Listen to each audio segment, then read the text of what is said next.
Shalom Bapak Ibu Saudara sekalian, puji Tuhan. Kita berjumpa lagi dalam program Bible Study Online CK7 hari ini.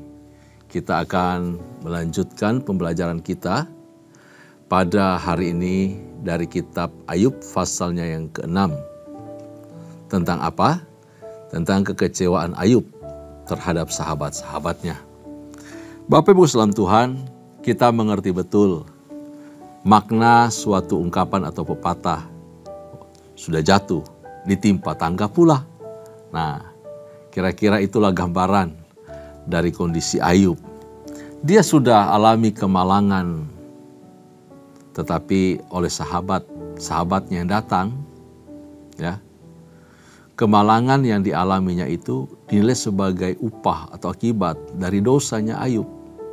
Teman-temannya menuduh Ayub berbuat salah, berbuat dosa, dan penderitaan itu adalah hukuman dari Tuhan.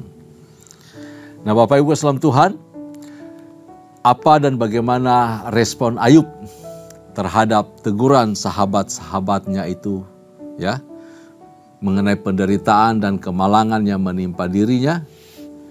Kita akan baca dan bahas hal itu bersama-sama setelah kita memuji dan menyembah Tuhan, ya. Apapun kondisi kita saat ini, mari kita masuk hadirat Tuhan. Kita mau puji, kita mau sembah Tuhan. Sebab Ia baik, bahwasanya untuk selama-lamanya kasih setianya. Terima kasih Tuhan. Apapun kondisi kami, Engkau tetaplah Allah yang baik, Allah yang setia, Allah yang mengasihi kami. Terima kasih, kami bersyukur. Penolong yang selalu setia, Ya Yesus. memenuhi keperluanku. Tak pernah Dia mengecewakan. Yesusku tak pernah gagal. Segala perkara dapat ku tanggung di dalam Dia yang memberi kekuatan. Tuhan Yesus penolong dan sahabat, tetap percaya Tuhan setia.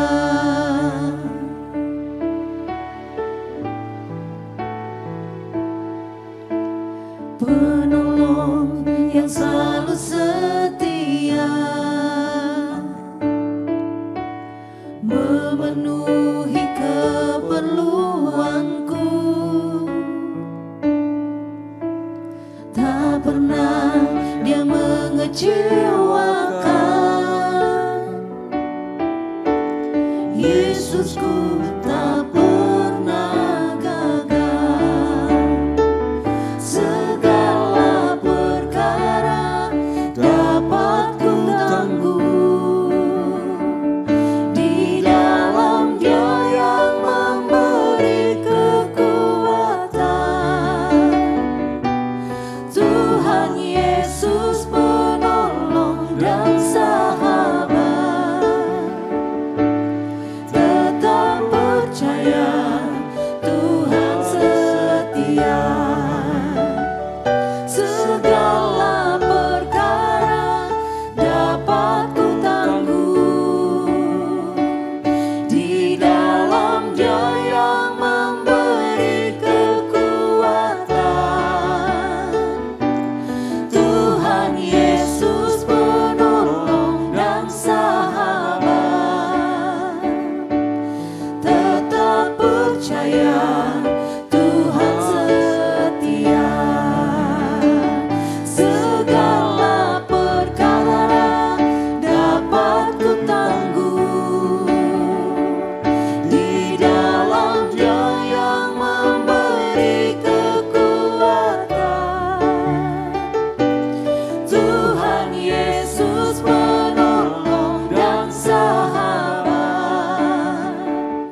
sanggup menggenapi imanku bersepakat percaya kuasa-Nya. Ku terima sekarang kemenangan dari-Mu. Aku punya Tuhan yang besar, yang telah berjanji dan sanggup menggenapi imanku bersepakat percaya kuasa-Nya. Ku terima sekarang kemenangan dari-Mu. Aku punya Tuhan yang besar, yang telah berjanji dan sanggup menggenapi imanku bersepakat percaya kuasa-Nya. Ku terima sekarang kemenangan dari-Mu. Imanku bersepakat percaya kuasa-Nya. Ku terima sekarang kemenangan dari-Mu. Imanku bersepakat percaya kuasa-Nya. Ku terima sekarang kemenangan dari-Mu. Kasih Tuhan. Iman kami bersepakat dengan roh kami bahwa Tuhan tak pernah meninggalkan kami, bahwa Tuhan adalah sahabat setia kami. Di tengah situasi hidup kami yang silih berganti, keadaan baik ataupun keadaan buruk, Engkau Allah yang tetap setia. Engkau sahabat kami, Engkau menopang, Engkau menolong, Engkau menghibur, Engkau memberi kami jalan keluar, sehingga kami beroleh kemenangan. Terima kasih ya Tuhan, terpuji nama-Mu, berkati firman-Mu yang sebentar kami baca dan renungkan bersama-sama. Urapi kami semua, urapi hamba-Mu, urapi umat-Mu. Demi nama Yesus Kristus Tuhan, kami bersyukur, kami berdoa. Haleluya, haleluya, amin, amin. Bapak Ibu kasih dalam Tuhan, pada pasal yang keempat dan pasal yang kelima, setelah berdiam beberapa hari ya dalam upaya empati atas penderitaan Ayub, maka Elifas, salah satu dari sahabat Ayub, memberanikan diri untuk buang suara, membuka mulutnya.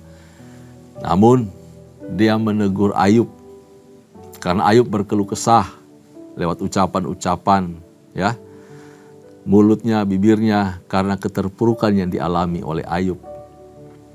Isi wejangan Elifas sebenarnya tidak salah, ya. Sayangnya Elifas itu bertindak layaknya pribadi yang perfect, yang lebih sempurna di hadapan Ayub. Nasihatnya itu mengarah cenderung kepada penghakiman, ya, ketimbang menghibur. Nah, Elifas itu menekankan bahwa sekalipun Ayub beriman kepada Allah, ia tetaplah pribadi yang berdosa dan membuat suatu tindakan berdosa. Akibatnya masalah atau keterpurukan yang dialami oleh Ayub. Nah, Ayub di sini merasa tidak pernah melakukan suatu dosa atau suatu pelanggaran, membuat dia akhirnya kecewa mendengar nasihat, kata-kata dari sahabatnya Elifas itu. Seperti apa nasihat dari Elifas dan bagaimana Ayub merespon? Mari kita baca pasal yang ke-6 mengenai Ayub kecewa terhadap sahabat-sahabatnya. Kita baca ya Bapak Ibu saudara Tuhan. Kita mulai dari ayat pertama, kita baca sampai ayat yang ke-13. Saya akan pandu Bapak Ibu saudara Tuhan untuk membaca bagian ini dari kitab saya halaman 544. Ayub pasal yang ke-6. Ayub kecewa terhadap sahabat-sahabatnya. Lalu Ayub menjawab, hendaklah kiranya kekesalan hatiku ditimbang dan kemalanganku ditaruh bersama-sama di atas neraca. Maka beratnya akan melebihi pasir di laut. Oleh sebab itu tergesa-gesalah perkataanku. Karena anak panah dari Yang Maha Kuasa tertancap pada tubuhku dan racunnya diisap oleh jiwaku. Kedahsyatan Allah seperti pasukan melawan aku. Meringkikkah keledai liar di tempat rumput muda, atau melenguhkah lembu dekat makanannya? Dapatkah makanan tawar dimakan tanpa garam, atau apakah putih telur ada rasanya? Aku tidak sudi menjamanya. Semuanya itu makanan yang memualkan bagiku. Kiranya terkabul permintaanku dan Allah memberi apa yang kuharapkan. Kiranya Allah berkenan meremukkan aku. Kiranya Ia melepaskan tangannya dan menghabisi nyawaku. Itulah yang masih merupakan hiburan bagiku. Bahkan aku akan melompat-lompat kegirangan di waktu kepedihan yang tak kenal belas kasihan. Sebab aku tidak pernah menyangkal firman Yang Maha Kudus. Apakah kekuatanku sehingga aku sanggup bertahan, dan apakah masa depanku sehingga aku harus bersabar? Apakah kekuatanku seperti kekuatan batu? Apakah tubuhku dari tembaga? Bukankah tidak ada lagi pertolongan bagiku dan keselamatan jauh daripadaku? Nah, Bapak Ibu kasih dalam Tuhan, Ayub kecewa atas ucapan dan penilaian sahabat-sahabatnya. Ayub itu berharap teman-temannya ini menjadi ya setidaknya bagian terakhir lah yang bisa menolong, menjadi harapan terakhir, sandaran terakhir, penopan terakhir, atau kelompok orang-orang yang bisa menghibur, betul-betul menghibur dirinya. Kenyataannya ternyata tidaklah demikian Bapak Ibu saudara Tuhan. Kata-kata sahabatnya mulai dibuka oleh Elifas sudah membuat tambah hancur hidupnya, ya, tambah hancur hidupnya. Ayub mengawali demikian bahwa kekesalan dan kemalangan yang sedang dialaminya ini, ya, sebenarnya sungguh tak dapat diukur, tak dapat ditakar, tak dapat ditimbang, ya.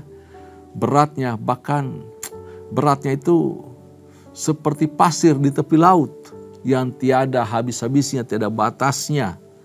Berarti menekankan penderitaannya sangat-sangat luar biasa.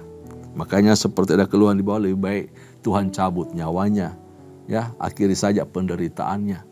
Ya, berpikir begini Bapak Ibu Tuhan, Allah yang selama ini yang telah memberikan dirinya berkat-berkat berkelimpahan, anak-anak, kekayaan, ternak, sahabat yang banyak, disegani, dihormati di tengah masyarakat, suaranya, kata-kata yang didengar oleh banyak orang di pintu gerbang.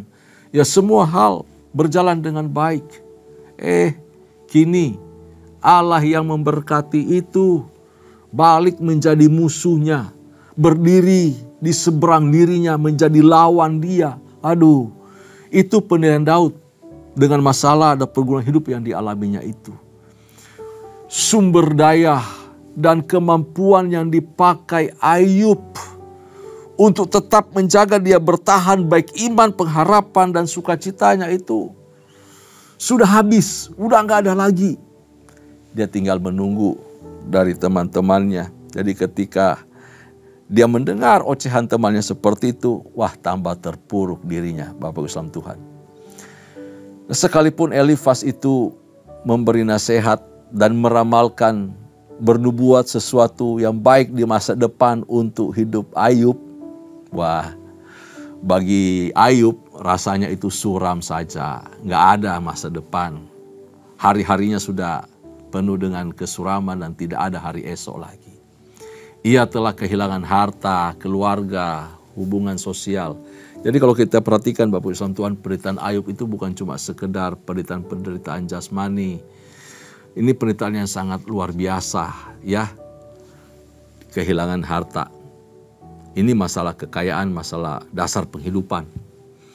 Dia kehilangan keluarga. Ini sumber kegirangan, bagian yang membanggakan dalam hidup. Kehilangan anak, dia ditinggal istri pula. Waduh, kasihan. Betul, ini penderitaan luar biasa. Ditinggal seorang diri loh.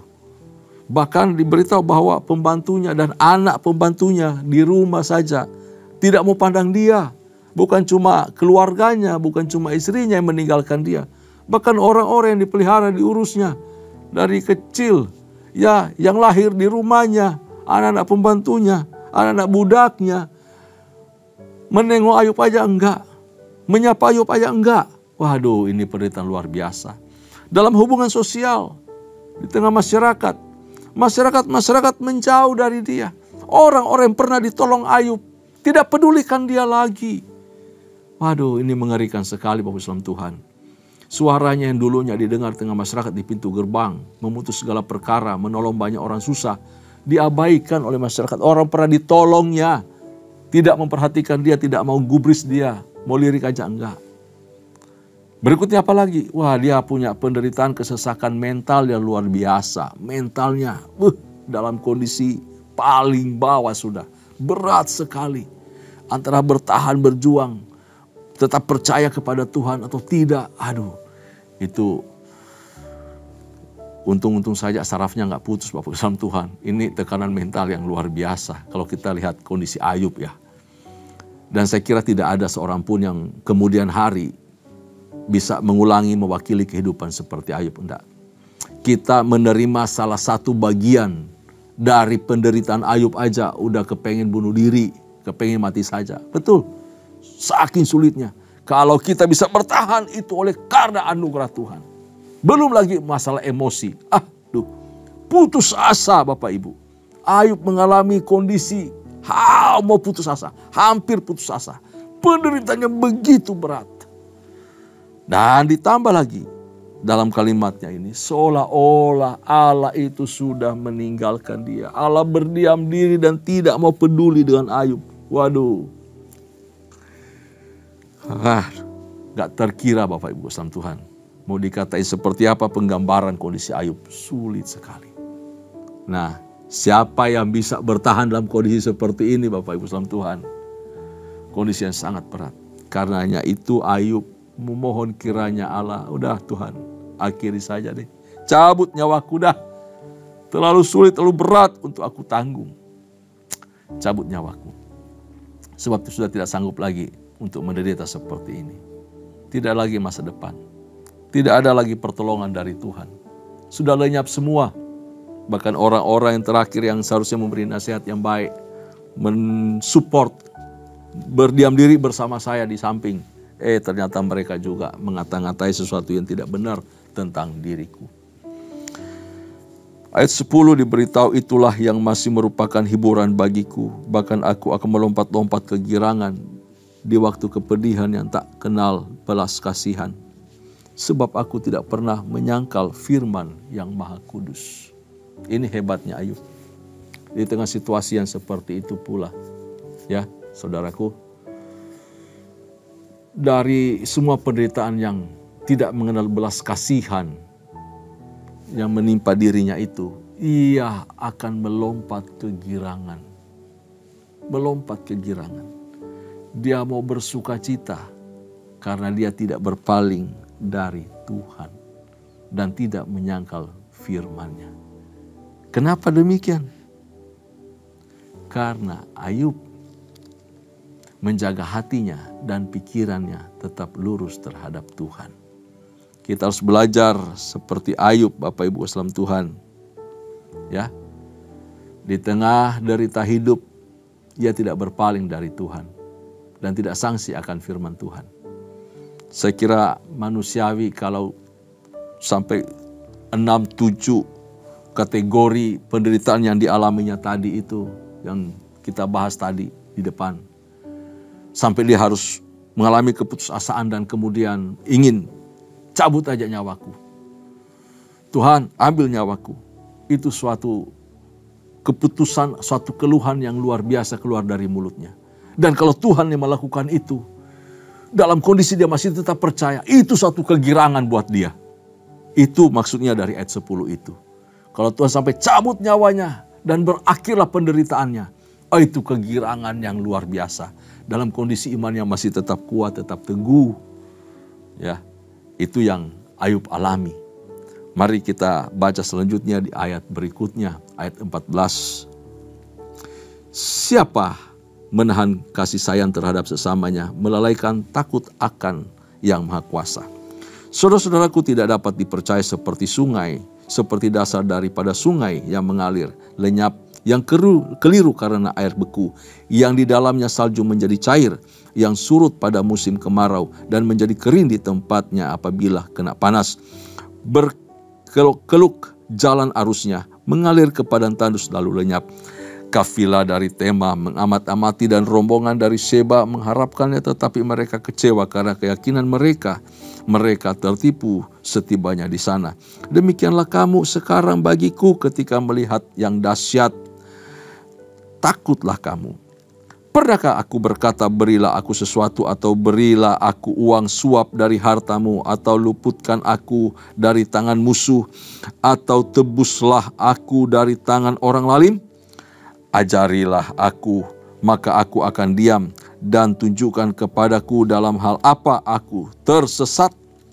Alangkah kokohnya kata-kata yang jujur, tetapi apakah maksud celaan dari pihakmu itu? Apakah kamu bermaksud mencelah perkataan? Apakah perkataan orang yang putus asa dianggap angin? Bahkan atas anak yatim kamu membuang undi, dan sahabatmu kamu perlakukan sebagai barang dagangan. Tetapi sekarang berpalinglah kepadaku, aku tidak akan berdusta di hadapanmu. Berbaliklah, janganlah terjadi kecurangan. Berbaliklah, aku pasti benar. Apakah ada kecurangan pada lidahku? Apakah langit-langitku tidak dapat membeda-bedakan bencana? Nah, Bapak Ibu kasih dalam Tuhan, ini Ayub, pribadi yang hebat, pribadi yang luar biasa. Dia mengerti situasi yang dihadapi oleh teman-temannya. Ternyata nasihat dari teman-temannya yang diberikan kepadanya bersumber dari rasa takut, oleh karena mereka tidak mau menerima, oleh karena mereka tidak mau mengalami apa yang seperti Ayub alami. Sehingga mereka mengatakan demikian, Bapak Islam Tuhan. Elifas itu telah mengecam setiap keluhan-keluhan Ayub yang keluar dari mulutnya. Nah, sekarang giliran Ayub menyerang balik, ya. Setiap kata-kata penghiburan dari Elifas, saudara. Jadi Bapak Islam Tuhan, kita perhatikan terjadi suatu serangan balik ini. Ayub yang sekarang balik berbicara, mencelah teman-temannya, bahwa perkataan teman-temannya itu sebenarnya tidak bisa dipercaya. Kata-kata mereka itu digambarkan seperti sungai di sini. Ayub menganggap nasihat dari Elifas itu seperti sungai yang berkelok-kelok. Airnya keruh dan mudah menguap. Jadi kalau ada orang lihat dari jauh, air itu mengalir ke tempat kering, tiba-tiba habis lenyap. Ini seperti fata morgana, kira-kira begitu. Perkataan dari teman-teman Ayub yang ditujukan kepada dirinya, kepada Ayub sendiri. Kata-kata Elifas itu sungguh-sungguh tidak punya arti apa-apa. Hanya kata-kata sia-sia. Itu respon dari Ayub. Ayub mengatakan di sini, dia membantah. Aku sendiri tidak minta apa-apa dari kamu kan. Saya nggak punya utang apa-apa dari kalian. Saya nggak minta uang tebusan yang besar dari kalian. Di ayat 22 dan ayat 23 dikatakan di situ. Atau barang-barang berharga lainnya.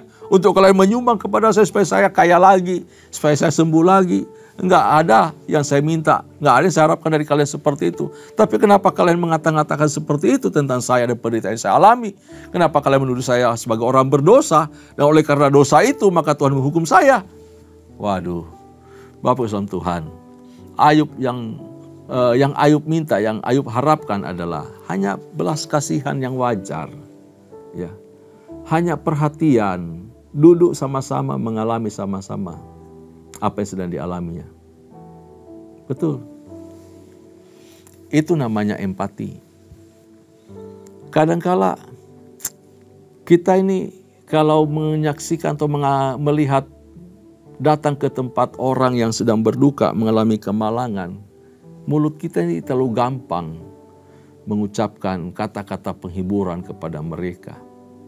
Ya, terlalu mudah mengucapkan kata-kata penghiburan. Padahal kalau kita datang ke rumah duka, kita diam saja, kita hadir saja, turut merasakan kehilangan, turut merasakan berduka, itu sudah cukup dan itu menghibur, itu menolong.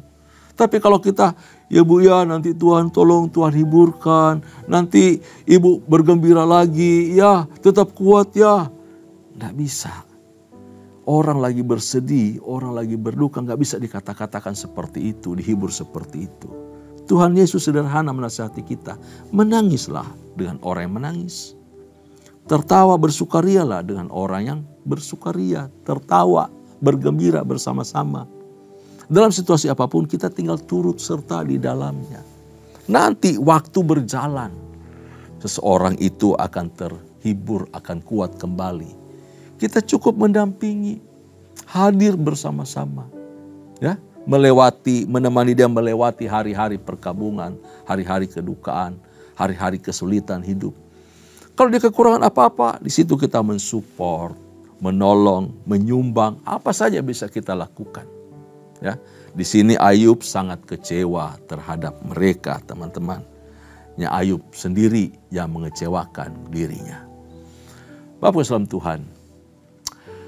Akan tetapi kalau kita perhatikan kata-kata putus asa Ayub yang diucapkan karena terpancing hasutan, ya, sebenarnya tidak membuktikan sikap dan perilaku yang wajar. Dia sudah melewati pergumulan yang cukup panjang. Ayat yang ke-26, ya, ayat yang ke-26 di situ. Apakah kamu bermaksud mencela perkataan? Apakah perkataan orang yang putus asa dianggap angin? Ayub mengalami kondisi sudah putus asa. Sudah kondisi begitu diucapkan, teman-temannya mengabaikan keluhan Ayub, penderitaan Ayub. Lalu diberitahu sini, baliklah. Percaya deh. Tolong mengerti kalian. Tolong cabut kata-kata kalian. Berbaliklah, berbaliklah. Aku pasti benar. Aku gak bikin salah. Itu argumen Ayub. Dan memang Ayub gak bikin salah apa-apa. Maksudnya, berhentilah. Berhentilah. Tolong, berhentilah menasehati sesuatu dari teori-teori kehidupan, dari teologi-teologi tanpa ada yang benar di dalamnya. Teologi-teologi yang kemudian menyudutkan orang tanpa ada alat anugerah di dalamnya. Berteologi untuk menunjukkan dosa orang tanpa memberikan solusi pembenaran di hadapan Allah. Untuk bagaimana Allah kemudian membenarkan hidup orang berdosa itu. Kita banyakkan berteori, tetapi praktek pengalaman hidup perjumpaan dengan Tuhan tidak pernah kita alami. Kita kenyang mendengar banyak nasihat, banyak firman. Kita punya banyak pengalaman-pengalaman berjemaat. Mendengar banyak firman dari hamba Tuhan, lalu kita mulai menyampaikan itu ke orang lain. Dalam bentuk teori dari teologi yang kita terima. Tetapi kita sendiri tidak pernah mengalami atmosfer kerajaan Allah. Tidak pernah hidup dalam komunitas umat Allah yang sesungguhnya. Tidak mengalami kebenaran firman Allah. Lalu kita mulai menasihati orang. Maka semua apa yang kita sampaikan itu angin lalu adanya. Sia-sia, hanya teologi dan teori. Tapi tidak ada kebenaran yang sungguh-sungguh melekat dan kita alami. Ya. Ayub minta, mana buktinya? Buktikan kalau saya salah. Saya sungguh-sungguh tidak bersalah. Bapak Ibu salam Tuhan, dalam praktek pelayanan kita, atau ketika kita datang menghibur seseorang, menolong seseorang, ulurkanlah tangan kita. Bantulah dia. Kalau dia butuhkan hal materi, ulurkan tangan kita. Bantu dia dari sisi materi. Support. Kalau dia butuh kehadiran kita, itu cukup. Kita hadir. Support dia dengan kehadiran kita. Jangan menggali. Ini kasus ini adalah bagian dari kutuk. Jangan-jangan Tuhan kutuk kamu bikin dosa apa? Kita mulai menggali. Orang punya dosa, orang punya kesalahan, orang punya masa lalu. Disangkut pautkan dengan dosa sekarang. Memang banyak dosa yang masa lalu kita lakukan bisa terjadi akibatnya sekarang ini. Itu ada benarnya. Tapi tidak semua penderitaan hari ini, kesesakan hari ini, hal-hal yang tidak baik yang kita terima hari ini oleh karena akibat dosa. Nah, kitab Ayub kan sedang menyingkirkan teori itu. Membantah bahwa tidak semua penderitaan dialami seseorang akibat dosa. Ini kan akibat karena Allah yang mengizinkan untuk tes iman Ayub. Keteguhan hati Ayub kepada Tuhan. Bahwa dia mengasihi Tuhan bukan karena Tuhan memberkati dia. Tetapi dia mengasihi Tuhan serius, sungguh-sungguh oleh karena memang cuma Tuhan yang benar. Cuma Tuhan andalan hidupnya. Cuma Tuhan satu-satunya yang patut dia sembah dan puji. Bahwa Tuhan tak pernah berbuat curang kepadanya. Ini yang sedang Ayub ungkapkan. Yang kedua, kitab Ayub sebenarnya sedang mengungkapkan bahwa Allah itu nggak bisa diintervensi oleh siapapun. Dia berhak masuk ke dalam kehidupan seseorang, mengatur dan melaksanakan kehendaknya, tanpa bisa dicegah oleh siapapun. Yang ketiga, apa yang kita pelajari kitab Ayub ini, dari pasal ini bicara mengenai kebergantungan sepenuhnya kepada Tuhan. Dari seseorang yang sedang mengalami situasi yang sulit, yang berat seperti yang Ayub alami. Teman-temannya nggak bisa menolong Ayub. Teman-temannya mengeluarkan kata-kata juga sudah salah. Jadi gimana respon Ayub? Gimana harusnya Ayub bersikap? Cuma bisa bergantung kepada Tuhan. Kita nih, jika mengalami kondisi seperti yang Ayub alami, setidaknya satu bagian saja dari keadaan Ayub. Ya. Apakah itu penyakit? Apakah itu masalah keluarga? Apakah itu masalah sosial?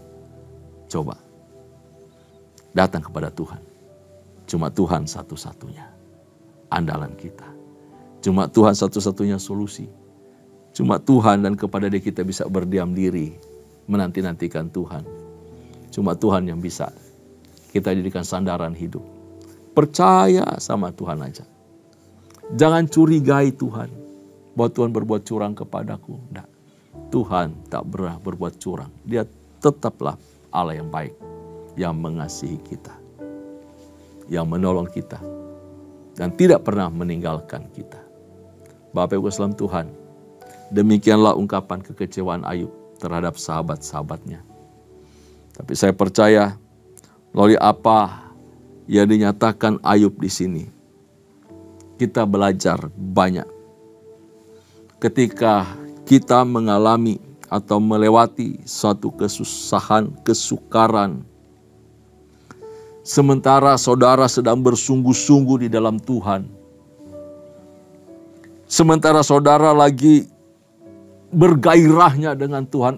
Datang masalah, datang pergumulan, datang persoalan yang berat. Yang mungkin Anda sudah mau menyerah. Kenapa penyakitku gak sembuh-sembuh? Kenapa masalah ekonomiku gak pulih-pulih? Kenapa segala hal ini datang? Sementara kita lagi aktif, serius. Mengejar atmosfer kerajaan Allah. Memelihara hidup benar, hidup lurus. Lalu, datang. Melihat kondisi kita seperti itu, datang teman-teman menasehati kita. Udah, bertobat. Ya, kita dituduh macam-macam, itu karena dosa kamu waktu lalu, waktu kemarin.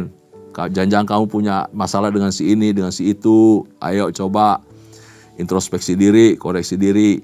Ini gara-gara ini, gara-gara itu. Coba ingat-ingat aja ya, apa yang pernah kamu lakukan. Apa respon saudara? Pasti Anda marah. Pasti Anda nggak suka. Pasti Anda akan mengeluarkan keluh kesah. Itu manusiawi. Mengungkapkan itu. Ya, dan Ayub di sini saya rasa ya wajarlah dia menyampaikan itu kekesalannya di hadapan Tuhan. Tapi puji Tuhan, Allah membiarkan itu dulu. Biarkan dulu Ayub alami terus. Karena Allah tahu ini belum batasnya Ayub, masih jauh. Luar biasa Tuhan berperkara dengan Ayub. Membuktikan kesetiaan Ayub dan siapa pribadi Allah sesungguhnya terhadap Ayub. Itu luar biasa.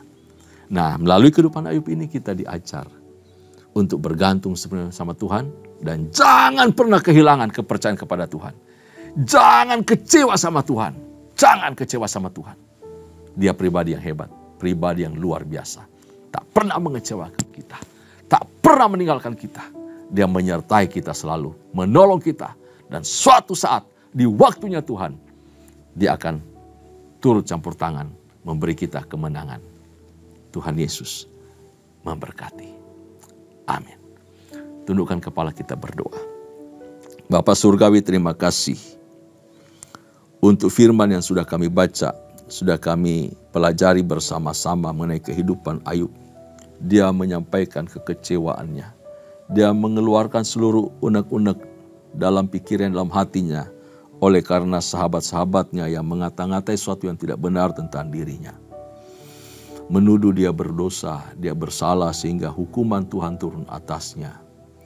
Ayub membantah semua tudingan itu ya Tuhan. Seringkali kami juga mengalami kondisi seperti itu di pojokan. Namun hari ini kami belajar bahwa itu Tuhan izinkan untuk membentuk karakter kami, untuk membentuk keteguhan hati kami, untuk membentuk iman kami, untuk kami terus tetap percaya kepada Tuhan, bahwa Tuhan Allah yang benar, Allah yang setia, tak pernah meninggalkan kami. Engkau Allah yang tak pernah berlaku curang kepada kami. Terima kasih Tuhan, terpuji-pujilah nama-Mu. Ketika kami mengalami kondisi seperti ini, Tuhan tolong kuatkan kami, teguhkan iman kami, untuk kami terus bertahan dan tidak mulai putus asa. Terima kasih Tuhan. Hamba berdoa jika di antara umat-Mu ada di kondisi di lembah kekelaman, salah satu bagian kondisi tersulit dari kehidupan Ayub, apakah itu masalah materi, apakah itu masalah keluarga, apakah masalah sosial, apakah itu masalah kesehatan, apakah mereka mengalami masalah kerohanian, merasa Tuhan tidak berpihak kepada mereka. Tuhan, hamba berdoa, kuatkan, tolong, sembuhkan, pulihkan, bekerja dalam kehidupan mereka. Tuhan campur tangan, yakinkan mereka bahwa umat-Mu tak pernah berjalan sendiri. Engkau Tuhan selalu beserta. Engkau Tuhan selalu melingkupi mereka. Engkau Tuhan, Tuhan yang setia. Terima kasih ya Tuhan.